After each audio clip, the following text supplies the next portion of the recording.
وهذا الاعتقاد يا إخوان، وكما تعلمون أن الاعتقاد يؤثر على الإنسان في حياته، يؤثر على الإنسان في سلوكياته، يؤثر على الإنسان في أقواله وأفعاله وتصرفاته وتحركاته. صح ولا لا؟ إنسان كيعتقد بأن الله هو الخالق، هو الرازق، هو المحيي، هو المميت، هو الذي ينفع، هو الذي يضر، هو الذي يكشف الضر، هو الذي بيده ملكوت كل شيء. كتلقى من كي يبغي يتصرف واحد التصرف يظهر ذلك الاعتقاد في تصرفه.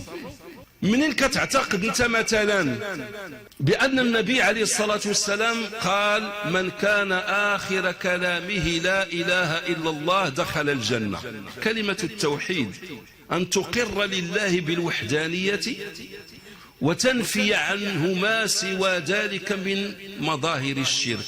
أنت تقر لله بالتوحيد، كتعتقد بأن كلمة التوحيد هذه هي التي سينفعك الله بها ولا لا؟ قال العم، قال يا عم قل لا إله إلا الله أحاج لك بها عند الله، وما قالهاش. فنحن المسلمين نعتقد بأن كلمة التوحيد من مات عليها مات على خير كثير. لماذا؟ لأننا ونحن في حياتنا لا نشرك بالله، نوحد الله ونعتقد بأن لله الصفات الكمال جميعها، وبأن الله عز وجل بيده ملكوت كل شيء، وهو الذي يهدي وهو الذي يضل وهو الذي يثبت وهو الذي يزيغ. يثبت الله الذين آمنوا بالقول الثابت في الحياة الدنيا وفي الآخرة.